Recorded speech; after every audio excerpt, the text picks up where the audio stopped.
All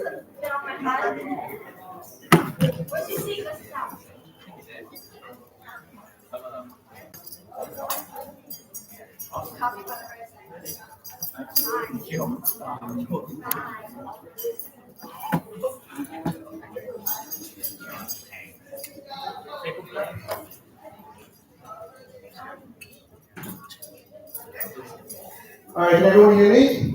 Yes, yes. Okay, so we're going to get started with our staple of each camp, which are our TED Talks. And I'm honored, privileged, to be able to introduce our speakers for today. And so first up, we have the biggest baby bear in our family. He wrestles. I think he plays some other sports, but I'm not really sure. But he'll tell us all about it in his talk in a couple minutes. So give it up for Mason!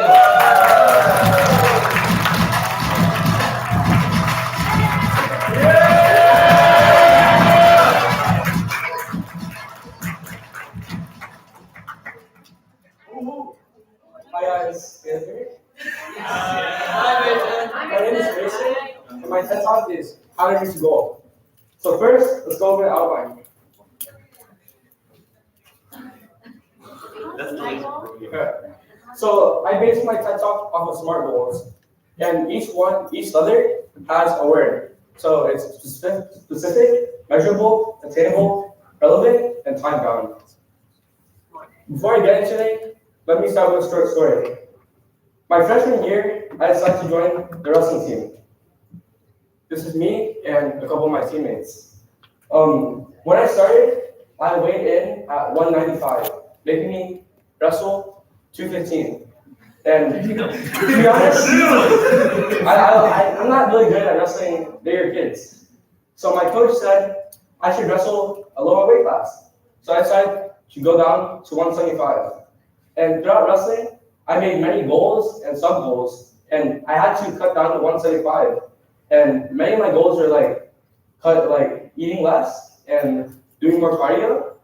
And it took 2 months. The whole season was 2 months. It took 2 months for me to cut down 20 pounds. So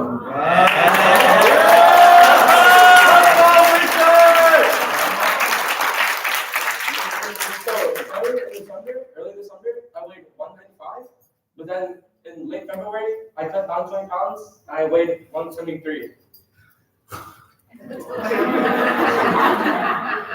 And here's just a scale. Right. So every goal will have challenges, and there are pros and cons to every goal. So for example, the pros of my goal, I would weigh less, I would be healthier, and I would wrestle a lower weight class. But some cons where I would have to put in more effort to cut down, I'd have to eat less, and I would have less time to spend with my friends. So S, specific. So you have to know what you want to achieve. What do you want to achieve in a goal? And what are you specifically working on, and what do you want to improve in your goal? Your goal has to be measurable. How will you track it? And when you have a goal, you should be able to track down your goal, and you have to know where you improved or where you're plateauing. Your goal has to be attainable. You have to ask yourself, can you accomplish the goal? Is it a realistic goal for you to achieve? It has to be relevant. Does it make sense to do this goal? What does it relate to? Will it relate to your life, your ambitions, your values? Your goal has to be time-bound. Set timelines and deadlines. Know when you have to finish your goal. And make sure your goal is achievable in a set time. And here are some tips to achieve your goals. You should know what your goal is. You should have a reason to do the goal. Because if you have a reason, you'll go 100%. And you should have a plan.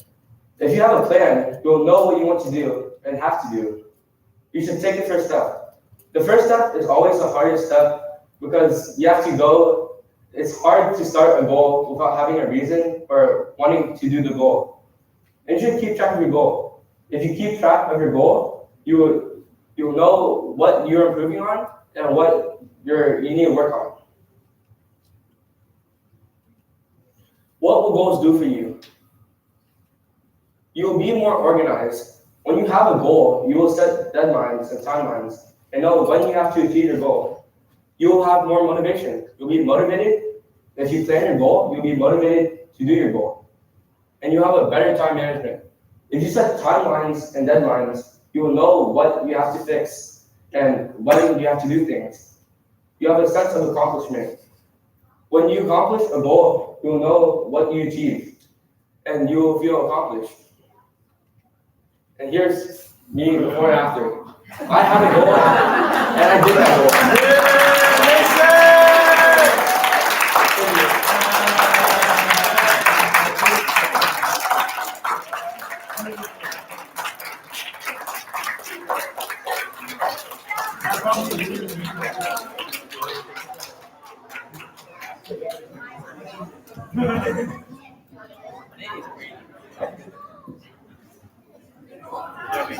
Thank you, Mason, for such an amazing TED talk about how to set good goals.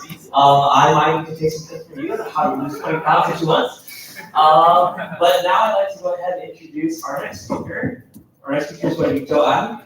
Joanne has a lot of really great pieces of advice. She has a lot of amazing stories, and I'm excited to hear what she has to say. So give it up for Joanne.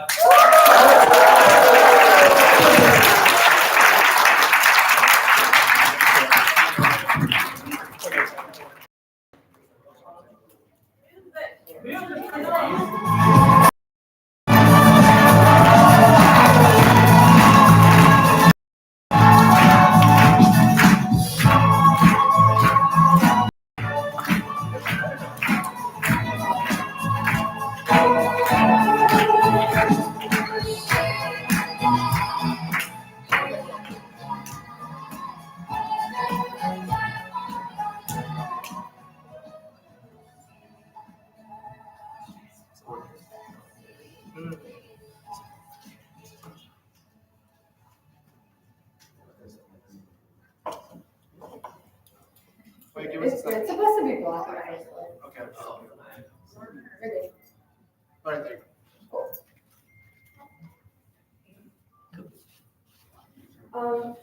Hi, my name is Joanne, and for those who don't know me, outside of CSS, just like Mason, I also do sports. I've been playing soccer. Get rid of the thing kids Soccer since I was pretty young, and this year, actually, I also started doing track and field.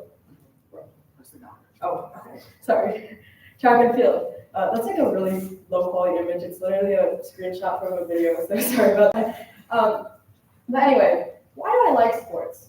Well, yes, I think they're fun, but I've also found many benefits and developed many qualities from sports that go a lot farther than just being fit. And in my experience, I feel that many of these qualities I've developed through sports are a lot harder to form outside of sport environments. And these qualities are really important because they shape our relationships with others around us and our character. So I'd like to share them all with you today. So as someone who's played both recreationally for fun and competitively, the environments are pretty different, so they both develop different sets of qualities. Let's first start with recreational sports. For people just starting off in sports, this is a great place to start. It's usually where everyone starts. I mean, it's where I started. And these environments are very safe, positive, and fun. The stakes are really low, and you're really easily able to form communities and build friendships with other athletes and coaches. And since the environments are comprised of a diverse group of people, you're able to meet many different kinds of people and make friends with them. I was able to meet people from Catholic schools in DC, and even someone who went to an international school in Hong Kong, who ended up being one of my closest friends through elementary school. And I'm still in contact with her today, even though we go to different schools. And that was because of our experience together with sports. But another thing I also developed through recreational sports was something called a growth mindset. If you're from FCPS, that was probably your reaction to the word growth mindset. And for any of the adults and anyone who's not familiar with it, I'll explain it in just a moment. I know for some of us, this term is really annoying and overused and just lost meaning at this point, but it's kind of a shame because having a growth mindset allows work, school, and a lot of things to be a lot easier. Take a look. So a growth mindset is exactly what it sounds like. It's thinking that your skills, your talents, and your intelligence aren't set in stone, but instead can be changed and grown with your dedication and efforts. A fixed mindset is the exact opposite. And positive environments like recreational sports make it a lot easier to build a growth mindset. Because even though we are learning and growing every day, here everybody learns and grows together. They have each other's support when dealing with similar losses and frustrations. And it's made very clear that mistakes are okay, and all you need to do is learn from them and continue with what you're doing. So through this environment, I was able to get very comfortable with taking risks and dealing with challenges, which helped during school when I actually started to enjoy learning challenging content and doing challenging work. And everything's easier when you don't hate it, right? So this mindset served me well and laid the foundation for other skills I developed in competitive sports. Competitive sports are a lot different than recreational sports because they're more competitive. So because of this, the qualities I developed through them were a lot different as well. One of the main qualities I developed through competitive sports was perseverance. The continued effort to do or achieve something despite difficulties, failure, or opposition. And while perseverance and other skills can also be developed in recreational sports, they're more so developed in competitive sports because the environment is more difficult and has more chances for failure. During my first season of competitive soccer, there were quite a few moments where I thought I wasn't good enough and I was intimidated. But like in recreational sports, I also had my teammates who became my friends, as well as my coach for support. And I always remembered that my temporary struggles, like an hour, less than an hour actually, only given half during a game, were a lot less significant than gaining great results. And this mindset is also seen in professional athletes. Here's a picture of Dutch Olympic runner Sifan Hassan, and she competed in the 1500 meters during the Tokyo Olympic Games. During the race, she was tripped by another runner and was left in last place. But she got up and was able to pass 11 other runners during the last lap of the race, win first, and secure her spot in the semifinals. So even though Sifan's efforts paid off, sometimes in sports and life in general, our hard work doesn't reward us. But experiencing and learning how to deal with these ups and downs is very valuable because it gives us a mindset of always persevering, even when results aren't guaranteed. And in life, a lack of effort usually is never accepted. Mistakes and losses, they happen and they're normal, but a lack of effort is sometimes disrespectful. So training your perseverance and training how to persevere in a variety of different situations in sports allows you to better persevere when you have tough problems in school, work, or your personal life. Another quality I really developed in competitive sports was discipline. Training oneself to do something in a controlled and habitual way. For sports, this meant identifying what I lacked, what I needed to improve on, and going at my own pace while at it, even if others were focused on completely different things. This year in track, I was on varsity, but I was probably the slowest within the group. And I've known from my past experiences that learning new things and adapting to new environments has taken me a lot longer than everyone else, and I've always needed more effort to just achieve the same results as others. So being around my teammates on varsity really made me prioritize establishing healthier habits. I decided to prioritize drinking enough water, eating healthy, and exercising frequently outside of practices. And even though these habits were sometimes tricky to build and maintain, the positive pressures of competitive sports made it a lot easier because I wanted to keep up. I didn't want to let my team down during big relay races. I didn't want to disappoint my coach, who even came to school during winter and Thanksgiving breaks just to host extra workouts for us. And I also didn't want to waste my potential of being a better athlete. And I also didn't want to embarrass myself. So with these experiences in discipline, I was able to better transfer my work ethic to other aspects of my life, like tough school projects, planning camps, and other things. And so while these concepts, as well as the ones from primarily recreational sports, so building growth mindset and building healthy friendships are great, they're okay on their own. Because there's another set of qualities from somewhere else that, when combined with the qualities of sports, can really elevate them. And these are concepts from Buddhism. So I know this sounds like weird. When I first told my mom about this was her reaction. But just hear me out. So when I was, all my time throughout sports, I was also in CSS since third, fourth grade actually. And naturally, from my time here, I picked up a few things. And one of which, surprise, surprise, was compassion. The sympathetic awareness of others' distress and the desire to alleviate it. In much simpler terms, compassion is always being aware of other people's emotions, circumstances, or problems, small or big, and wanting to help them. And it makes sense that I picked this up. I mean, it's literally our first letter of our name, so it makes sense. And just like many of you all, I was able to practice my compassion through many of the things we did here, like performing in fundraiser dinners, serving food to people experiencing homelessness, and just being kind to others in class. And it started out as people telling me what to do or act a certain way, but eventually it became natural and was able to transfer to other portions of my life. During track, my coach never asked us to help put away equipment, he just did it himself, but I helped him anyway, and eventually some of my other teammates joined in.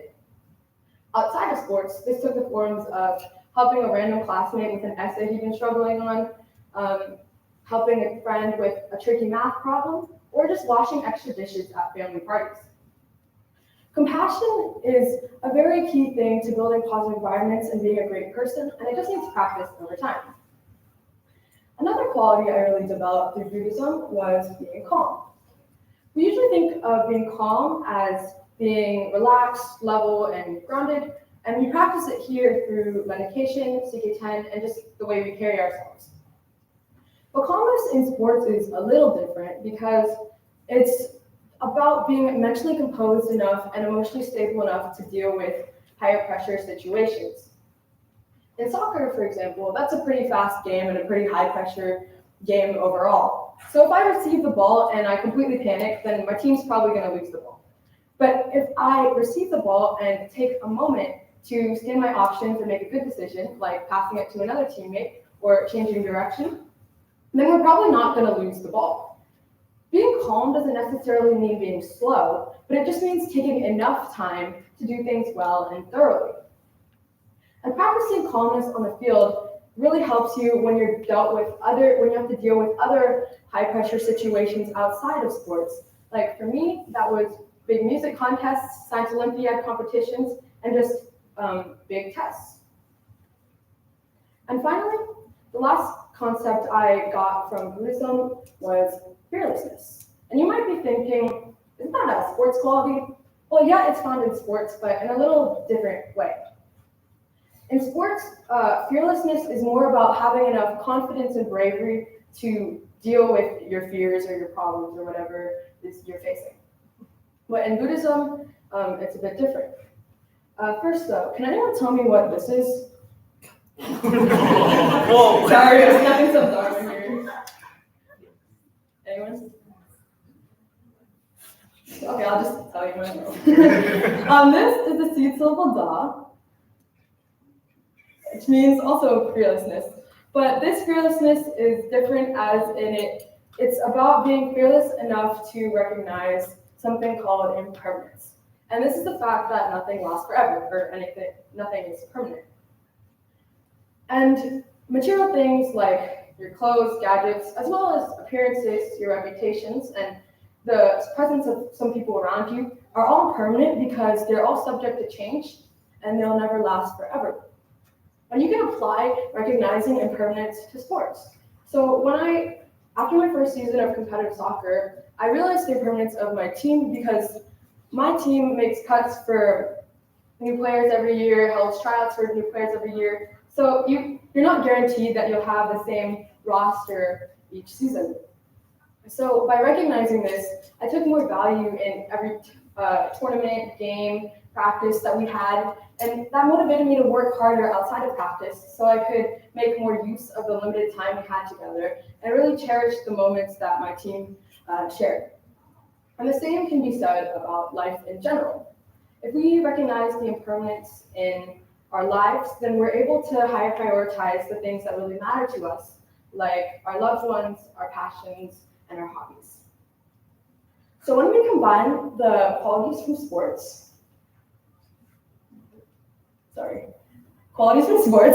positive environments, growth mindsets, perseverance, and discipline, as well as the ones from Buddhism, compassion, calmness, and fearlessness, we get a great combination that allows us to navigate challenges while staying kind.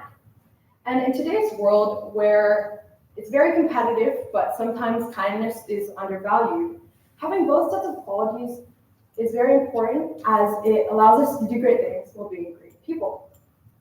In sports, for example, if you're arrogant, or in other words, if you're not fearless enough to let go of your own ego, then everyone's gonna hate you and you're not gonna have a very enjoyable experience. This year, for example, I was the only freshman on my varsity team at school, but I quickly learned that meant absolutely nothing because I still had a lot to learn. I took a step back and really observed and respected my older and more experienced teammates, who in turn gave me respect back by helping me when I needed help.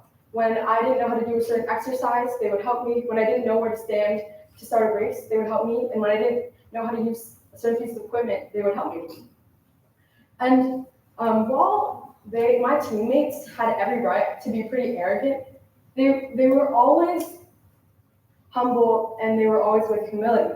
And they were very accomplished athletes. Some of them competed at nationals several times, and others were being actively recruited by schools around the nation for sports. But they remained humble, which made me respect them a lot more and allowed me to learn from them a whole lot. And while none of my teammates were Buddhist, they were kind of applying Buddhist principles on the field without knowing it. Everyone can apply these principles to their life and benefit from them. And when they combine them with the qualities from sports, they can make their lives a lot more meaningful. So I encourage all of you to try out a sport, individual or team. Personally, I'm biased towards team sports, not just for the games themselves, but also for the benefits and qualities you can get from them. You can build great friendships, build a lot of qualities that can transfer into your academic, personal, and work lives, and you can just get to know yourself a lot better. I found a lot of joy through sports, and I hope you all can too. Thank you.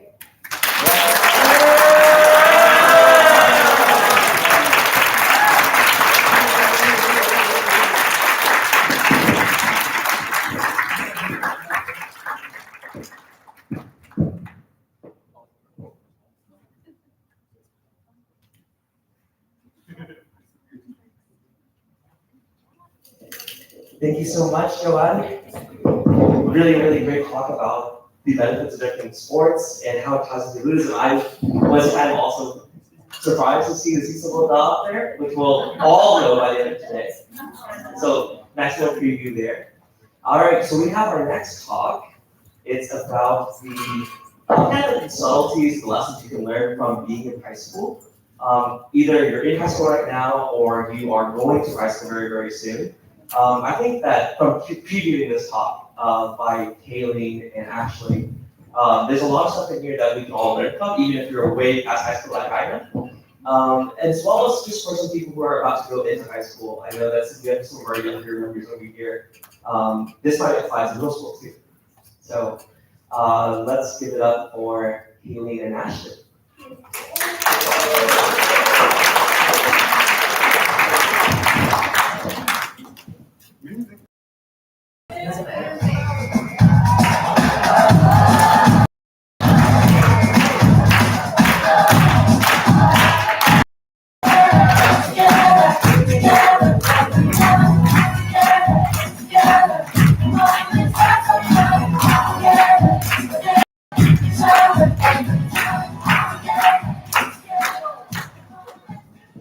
So hi everyone, I hope you enjoyed the last TED Talk, and our TED Talk today will be about how to survive high school.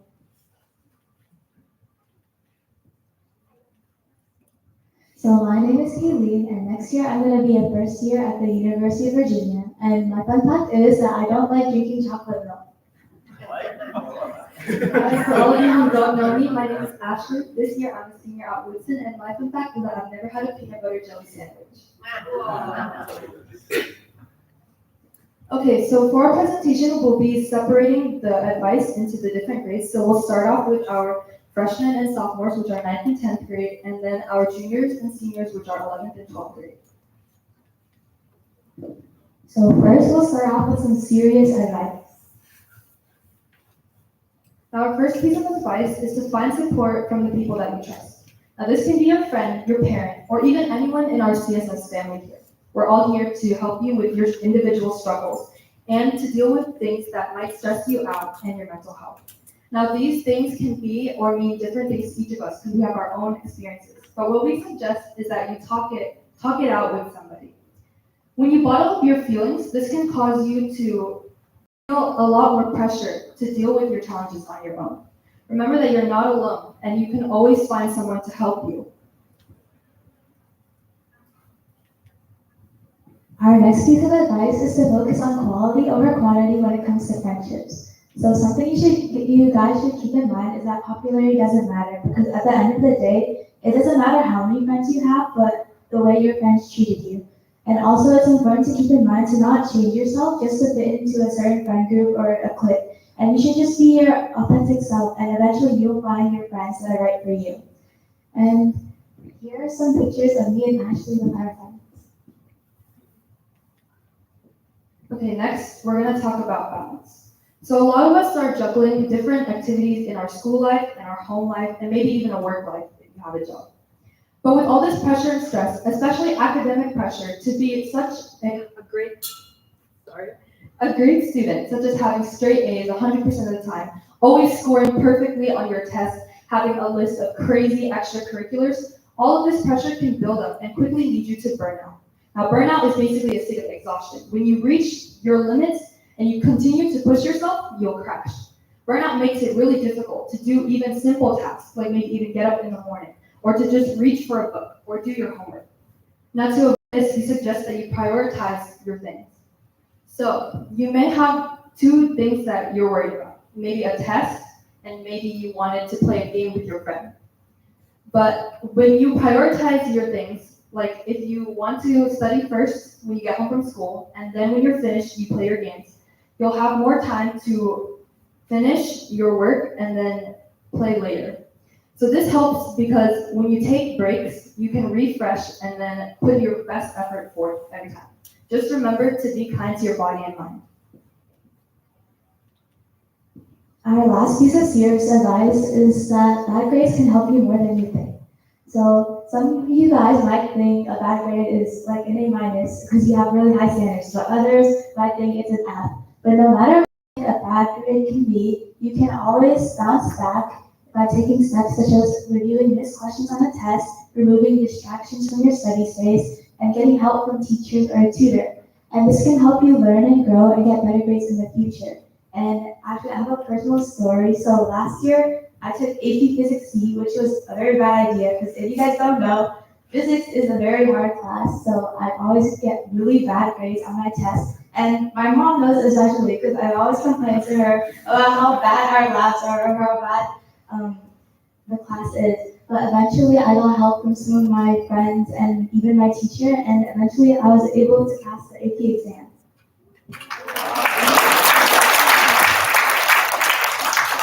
And then we have some advice for our upcoming freshmen and sophomores. So first, this is a very important point that I would like to stress, is that your freshman year really matters. Now, a lot of people think that the grades for freshman year are not that serious, and that you can just fool around and have fun and not care about how you scored on your test or how your grade is at the end of the quarter. But in reality, your freshman year will factor into your GPA, and your colleges will see this. So in order to stay on top of your grades, remember just to do your homework and to study well, and we'll go into more detail about how you can do this. this later. Freshman year is a great time to start getting involved in clubs. Everybody is new, and it's a great way to find other people who might relate to you. And by doing so, starting in freshman year, you may be able to work up the ranks of leadership. And again, I'll go into more detail later. And don't be afraid to meet new people, because when everyone starts off in high school, nobody knows anything, and everyone is nervous. So don't be afraid to be the person to start reaching out and making new friends. First impressions really matter at this time. So leaving a good first impression will help you make really good friends, and you might even be friends with them by the end of the school year or even later in life. Our next piece of advice for incoming freshmen is to get to know your staff. So this can be teachers or counselors, because they can help you your way throughout the school, and later on when you're doing college applications, you'll need letters of recommendations from teachers. So if you're already friends with your teachers, it's much easier to ask than if you're not. And it's also important to be friends with them, not just for your personal benefit, but also to just make them happy, because at the end of the day, our teachers work really hard, and it's important to also be kind to them. Lastly, for this section, we have some information on upperclassmen. Now, I will tell you that your upperclassmen will most likely not be this scary. They won't bully you or shove you into a locker. They're not like that. Most of them will be like this. In fact, a lot of them, they'll be your friend. They'll be nice to you. In fact, a lot of the youth here are going to be upperclassmen in the coming years. So personally, I joined an AP psychology class last year, and it was a mixed grade class. And a lot of my classmates were seniors. And at first, I was a little bit intimidated to be around them. But as soon as I got to know them, I made a lot of really great friends. And they helped give a lot of good advice. So I would suggest to reach out to your upperclassmen, because they can help you, even not just in school, but about other topics outside of school. And now we will talk about advice for our juniors and seniors. So this is kind of a lot, but this is a quick high school timeline of what you guys should be doing your junior and senior year. So I'll go through this really quickly. So summer before junior year, you should be researching colleges and scholarships. And then March of junior year, you should take your first SAT. So then you have enough time to study, and so you have time to retake if you need to. Between March and August, you should take additional SAT attempts if you need to. I will go on later to determine if you need more SAT attempts or not. And then in August, you should be working on your college application. So that's for you seniors in the crowd right now. You guys should be starting. And then in October, you fill out your FAFSA form. And FAFSA is basically just the form to get government aid for college. So it's important to fill this out as early as possible, because if you fill out too late, you won't get any government money. And sometimes the government can give you a lot of money for school. And then November is when you submit your early action and decision for college. January to February is usually when regular decision is due. And then in May, hopefully you commit to your top school, and then you graduate. And then we'll go through really quickly about some college application and essay tips. So it's important to start now, because actually when I was a senior, I started right when the school year started, so it was really hard to balance college apps while also doing school. So it's important to start now. And the main points colleges will be looking at for your application are your GPA, your extracurriculars, your essays, and then your SAT score. So make sure you guys try to make those really high, and yeah. And then for your essay, make sure you look at the topics and see which one you like the most and start making drafts. And it's okay to take a lot of time and make a lot of drafts, because in the end, it takes a while to make a really good essay, and it's important to get an outside view of your essay too. So you can ask people like your teachers, your friends, or your families to look over your essays. And there are also a lot of online resources like YouTube videos, like the one in the picture here, that you can use to help structure your essay and organize it. All right, now I'll go over the SAT and AP tests. So these two exams are really big exams that a lot of your classmates will prepare for the whole entire year. And both of the scores from either of these exams can help you with applying to colleges.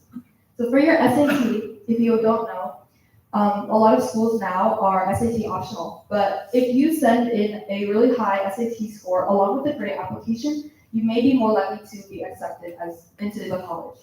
And for your AP test, if you score, and also for your SATs, you want to try and score in the top 75th percentile of the school that you're applying to. Now for your APs, you have to score a certain number in order to pass. So normally that's 3 to 5. And with 3 being a passing and 5 being an excellent score. Now, for the credits that you can get in college, your AP score can help you. When you apply to college, you can send in your AP scores, and depending on the school, they might give you credits for that class, so you wouldn't have to take it your first year. And this will also help you save a lot of money. Now, studying for both of these, we suggest that you don't procrastinate at all. Try to get ahead with your studying because it will make it really difficult if you're cramming all your studying like the week before your test. And I would say I'm kind of guilty of that, but it's okay. So for the SAT, it's recommended to study at least 3 months before your first test, and then for your APs, at least 1 month before you take it. Now, retakes for both of these are different. For your SAT, you can retake it several different times on the dates that College Board will administer them. And it's usually recommended not to take it way too many times. A lot of students will just take it 2 or 3 times. And again, like he showed on the timeline, you want to get ahead of this starting in the beginning of junior year so you have time to retake later before you have to apply for college. And there's also something called the super score concept when it comes to the SAT, and a lot of students may not know this, like me. I didn't know this before I started this TED Talk. But basically, some colleges will allow students to take their individual scores from either the reading or math section on different attempts and combine them to get an overall higher score compared to just one attempt. So like, for example, if I took my math score from my first attempt and let's say my reading score from my second attempt and combine them, that would be the score that I would be able to send in instead of just sending the flat score. And for your AP retakes, AP tests are only given out once a year, so you may have to check with your school if you're able to retake it the next year. And then last but not least, for our advice for seniors and juniors, sadly, senior rise is real. So last year when I was a senior, for some reason, I thought I wouldn't be affected by this, but I was wrong because about 99% of people who are seniors get affected by this. And if you guys don't know what senioritis is, it's basically when you're a senior in high school and second semester, you basically give up on school because your grades don't matter anymore. But it's important to keep up your first semester grades because those are what matter to college, so you'll send those into colleges and they'll see. And you won't send in your second semester grades, but it's still important to keep them up because it will matter to your study habits because it's important to keep up your study habits for college and also for the rest of your life. And also, for you seniors that have right now, don't give up because you guys are almost there to graduation.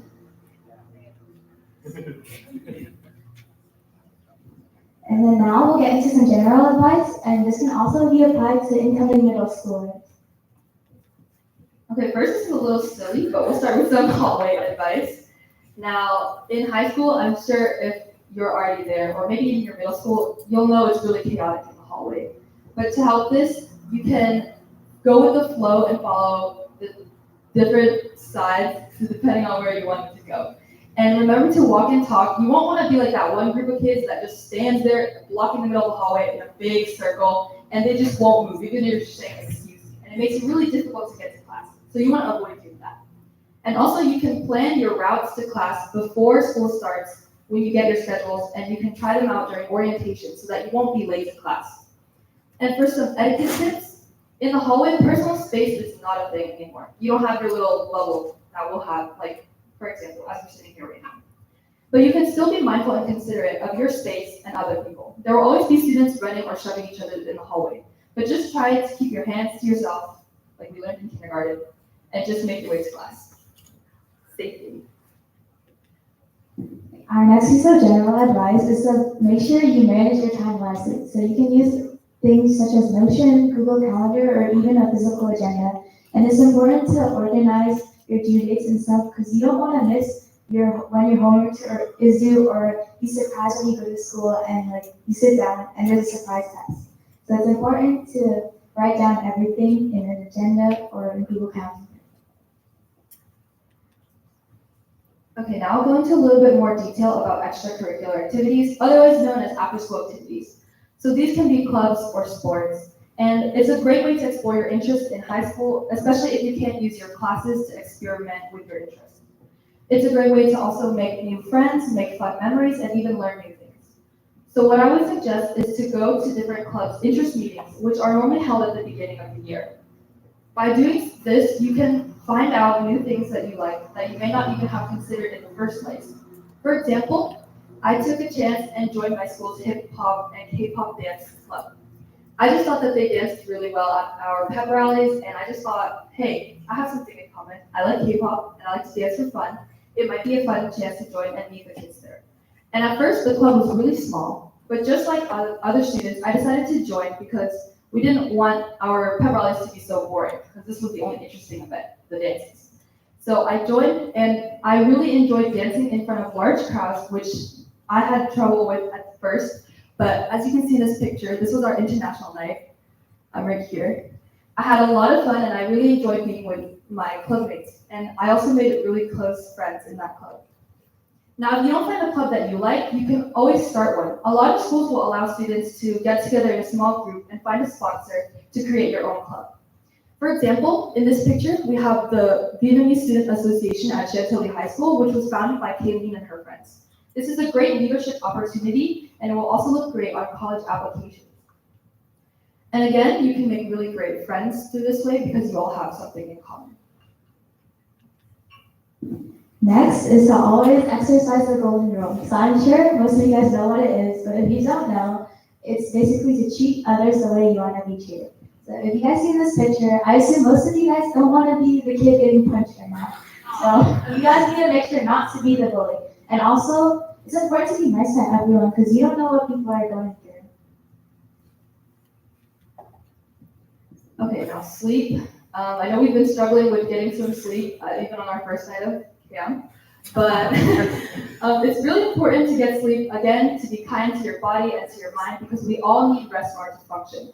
So for school, we recommend to get at least 7 or more hours in order to function. I know we've all been there in class and bobbing our heads, falling asleep to the voice of our teacher in the background.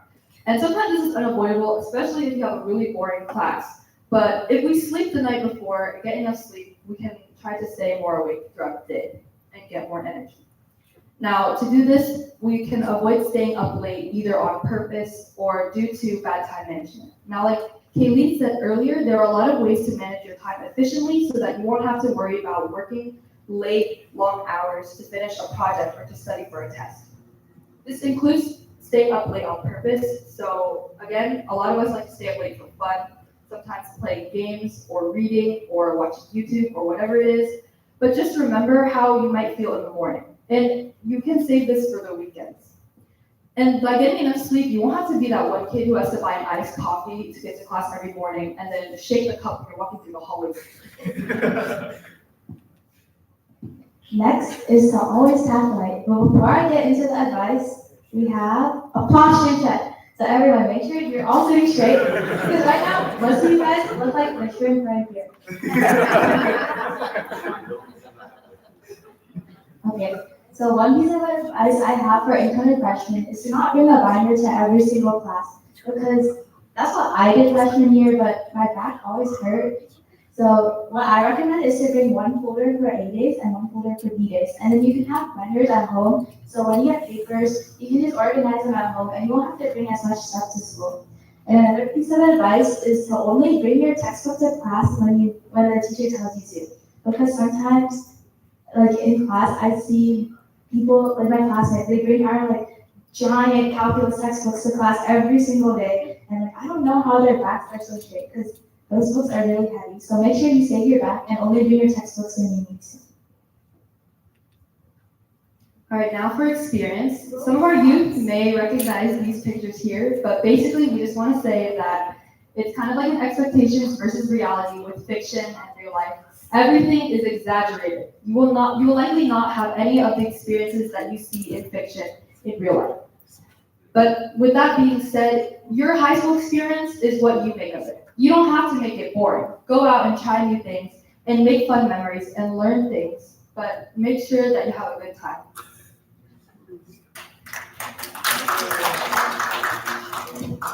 And then for our last piece of general advice, we have built a daily routine. So it's important to have a daily routine in the morning so you get yourself energized and ready for the day. So make sure you guys brush your teeth in the morning because there's always that one person in class who has a really smelly breath that everyone avoids. And it's also important to note that or chewing gum or eating mint won't get rid of the smell. So make sure you guys brush properly in the morning. And then our next piece of advice is to start a skincare routine if you haven't already, because it'll help clean your face and wake you up in the morning, because it'll also make your face plump, glowing, hydration, and boost. If you know, you know. And then next is to dress for success, because I'm sure most of you guys know, but if you wear your pajamas to school, you won't really be in the mood to study or take a test. So it's important to not wear your pajamas to school. And last but not least, if you guys aren't already going to the gym, you should go and get some gains. Because I know a lot of you guys are going to the gym and you guys always talk about like bulking season or like eating protein and stuff. So make sure you guys go to the gym so you can have a healthy body and most importantly, a healthy mind. All right, lastly, we'll conclude our talk with the value of education. So we should all be thankful for our education, because I don't know about your guys' parents, but my parents always tell me stories about how they climb mountains, go through jungles, and like cross rivers to get to school. But then kids nowadays, they're driving cars, riding the bus, or even riding a hoverboard, like this guy in the picture, to get to school. Okay, but on a more serious note, that we want to say is that education is a privilege, which means that we are basically lucky to get an education, especially a good one. Here in the US, a lot of us have many great opportunities for education, and other students around the world might not have any access to education at all. Even though we complain about or maybe even dislike school, we should keep this in mind. Now, we're not saying that you have to like school, but that you should be grateful that you can learn something new every day. And last but not least, it's important to keep in mind that learning is power. So in school, there are a lot of subjects that might seem useless, like geometry or even A-push. But at the end of the day, you can learn a lot of things at school, such as critical thinking skills, organization skills, and sympathy and empathy. And it's also important to keep in mind that learning not only comes from school, but also from the opportunities you involve yourself in. So it's important to involve yourself in a lot of opportunities to become a well-rounded person. And before we finish our talk, we just want to take this time to thank all the parents in the crowd right now for all their hard work and support, because without them, we really couldn't see our parents.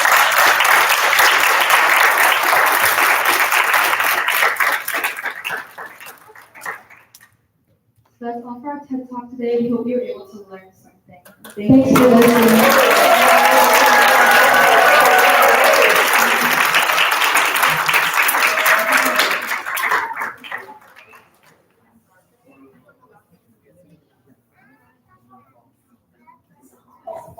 Okay, guys, so we're gonna take a quick break to get water, and it'll be 3 minutes. So please be here in 3 minutes for our next TED Talk. Thank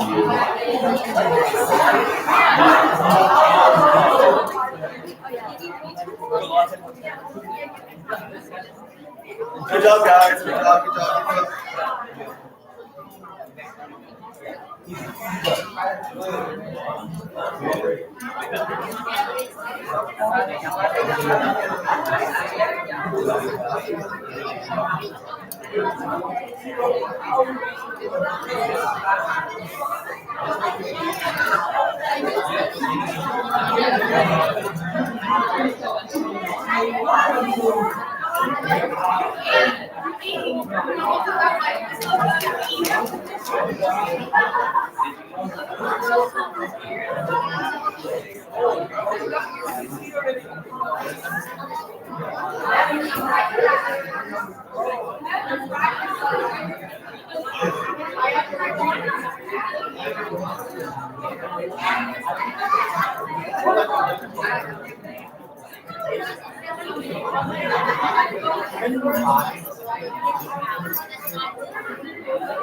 Oh, Justin, do you want to start the song? No?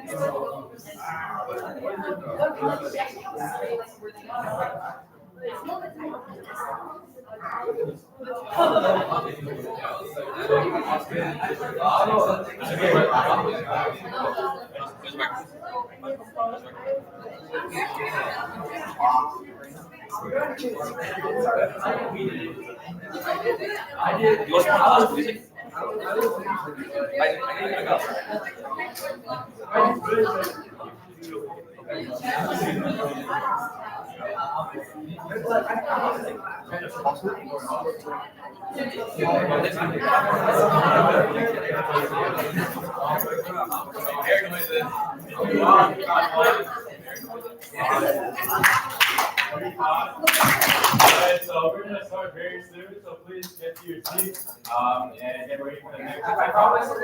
Yeah.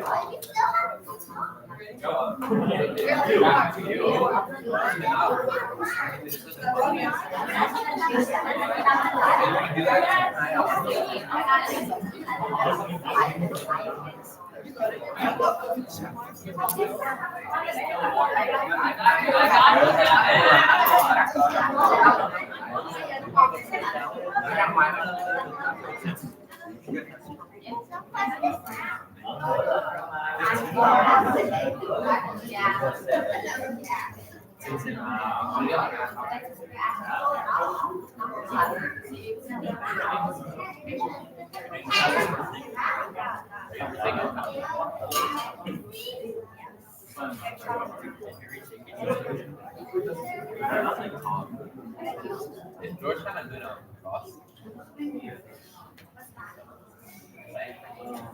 Where's going to the cross? Where it's like, so I just trying to back to be doing and go to the cross.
Hello?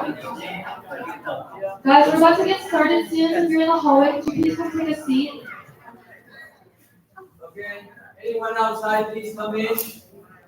Okay, before we go into the next TED Talk, I have a short announcement. We're having a little change to our schedule for the during our lunch block. So if you didn't check the remind, we have it in there. So lunch is now pushed to around 12:30 to 1:30, and then we'll have power nap and cookie time from 1:30 to 2. And then after that, we have seed syllables practice from 2 to 3. And then we'll have our third lecture from 3 to 3:30. And then we have our indoor fun activity from 3:30 to 4:30. And we'll have skip practice from 4:30 to 5:30. And now we'll have a parents versus kids soccer tournament before dinner from 5:30 to 6.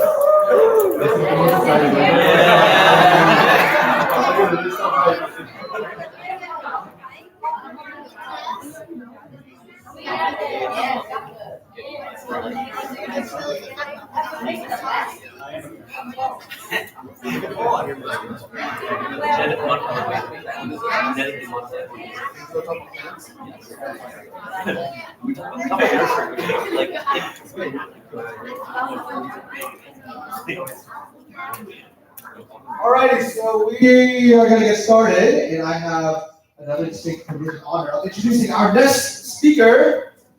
His name is Justin. I call him Amazing Man of the Hour, and he'll be speaking about plants and GMOs, which I don't even know what that stands for, so I'm here to learn more as well. So let's give it up for Justin!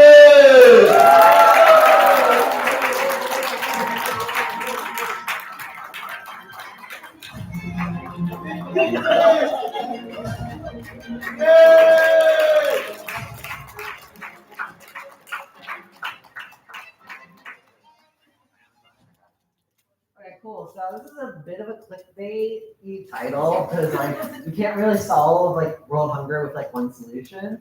But GMO foods could potentially be a great help to in the process of solving world hunger. So, what are GMO crops and foods? Does anyone have a guess? Any guesses? Isabel, do you know? I think GMO stands for greatly modified ordeals. That's pretty close. You have one word right. It's like a genetically modified organism. So, so basically, at least from starting from the 90s, scientists figured out a way how to like, they were able to like discover the entire DNA of some of organisms, and they are able to like get certain parts that they want and put selective traits into a different crop, just to, like make it like more resistant to bugs or have it like have a better harvest or whatever. But humans have been doing this naturally for thousands since civilization started. Because when you have farmers back in the day, they found two good crops, right? They see that this crop is like, this is dying. And then you have like the big crop over here that's like, this corn is huge. And so they would like get the corn. It's like, oh, this is a good corn, and then they would mix it with another good corn, and then that's the way to how they would like combine good traits together. And so we're kind of doing that now, except it doesn't take hundreds of years just to like improve the vegetable or whatever. So yeah, so in the US, like about 30 or so crops are now GMOs. So 93% of corn in the US is GMOs, 96% of cotton, 50% of papaya, and like 94% of soybeans are all GMOs. So GMOs usually come with a bad connotation, but I'll talk more on it later. So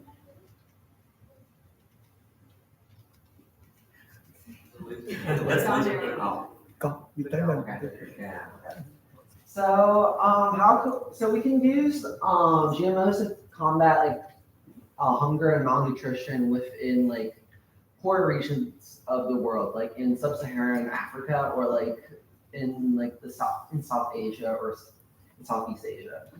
So so basically the most recent estimates around like 900 million people suffer from malnutrition in the entire world. So that's like pretty a lot. That's like, I don't know, what is it? Any math geniuses? And like 1/8 of the world population. So like we don't see it much in the US. Like you see like here, you can just go out to your local McDonald's, get yourself a Big Mac or whatever. But in like in Africa or like sub-Saharan Africa, they don't have that McDonald's, so that they are just constantly suffering. And if there's like a bad drought or harvest, they just suffer, and there's like really no way to like export foods to the country. So yeah, so one food that was introduced to these locations is like this yellowish rice. So this rice is like has more vitamin A in it and has like different nutrients. So they're able to like develop this rice, and they have to be able to convince the local population that this rice is actually good, because you're making them change a habit that they have been using for many thousands of years. So they were able to use this, and then this also helps the malnutrition within sub-Saharan Africa and Asia.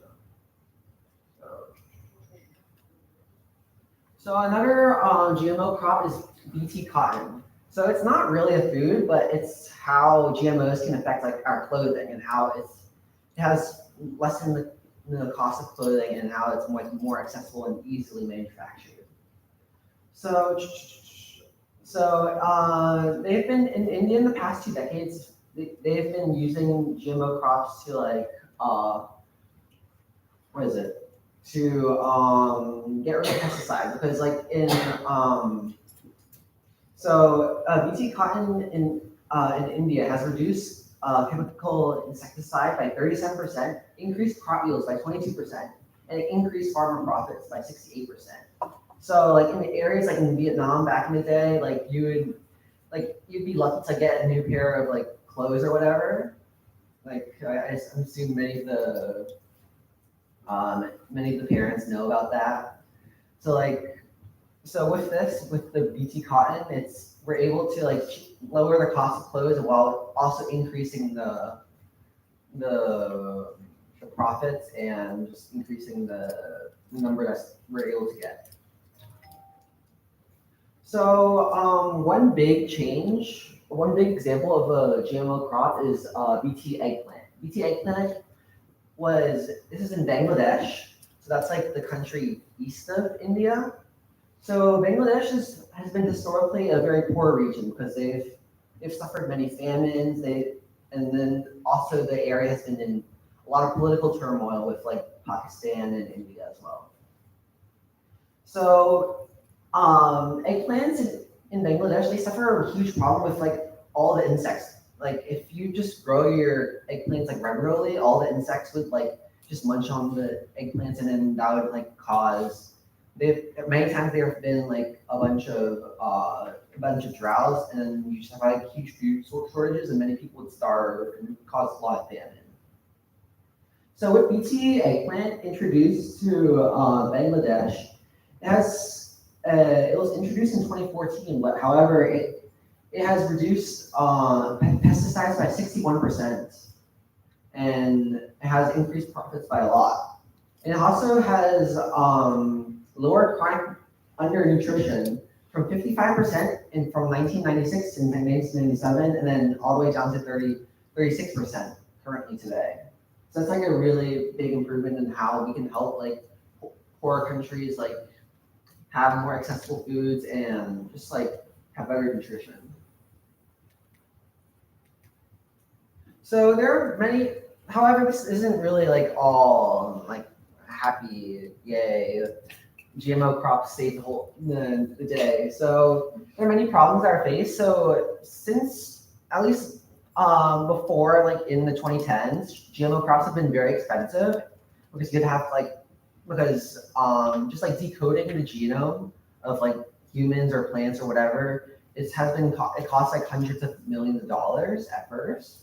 So many companies, they're pretty stingy, and then they have the intellectual rights of wherever the plant is, and usually for like profit, they would really share it. So they would prioritize their own profit margins over like letting other nations, underdeveloped nations use it. And so that is one major problem. Next is federal laws within regions. Like the FDA has a different set of guidelines of what is allowed, what is not allowed. The European Union, many of the things that we eat in the US wouldn't be allowed in the European Union because of different laws, like how like microplastics or whatever. So each region would also have its own laws, so it'd be a pretty complicated process just to like export to different places. Also, in many countries, there's a lot of corruption. If you donate money or food to like a third world country, there's no guarantee that they'll actually receive all of the money you donate. It's like if you donate $1,000, maybe you get like maybe $300 or $100 gets to the actual like person in need, and maybe like 700 of it goes into the pockets of some government official or something. Because usually there's a lot of bribery between and then there's also a lot of warlords. So just a lot of corruption, and just a lot of money is lost within the process. And before the technology was very expensive to develop, at least in the early 2000 and 2010, but now it's very easy to check, to even make viruses or whatever. It's very easy to do that. You can do it probably, if you have $50,000, you can probably make your own lab right now with all the equipment, and then you're able to make your own crops. And there's a huge negative connotation associated with GMOs. Like, I know many parents just say every time they go to a grocery store, they just look for all the organic stuff. It's like, oh, this is GMOs. They use a bunch of pesticides on it, and then so they always pick the organic stuff. So that is one thing. While that is a good concern because many foods use different a lot of pesticides. Organic isn't really necessarily better, and because they can also use organic pesticides and whatever. Like, organic doesn't necessarily mean good. It just means that it comes from nature, but it can still be like some poison or whatever. I don't know. So there are a lot of stuff, problems faced. But final thoughts is that we can use GMOs to help agricultural, political, and social, and less social economic solutions are required to tackle world hunger. So GMOs will be one portion of the pie, and many in the UN or whatever government agencies across the world will have to work together, along with using GMOs. Maybe in the next 20 years, we'll have hundreds of GMO crops within the market, and we'll be able to use that to solve world hunger, so that hundreds of millions of people aren't starving every single day. So yeah. Any questions? Comments? Did you understand anything? Yay!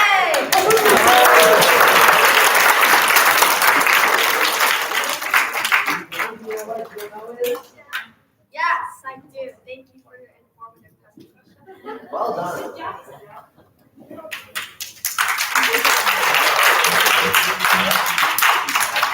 All right, guys. So I know that we were talking about earlier, maybe kind of blitzing through on the rest of our TED Talks, but I think because we don't want to rush anyone, we're going to go ahead and take a break now for lunch.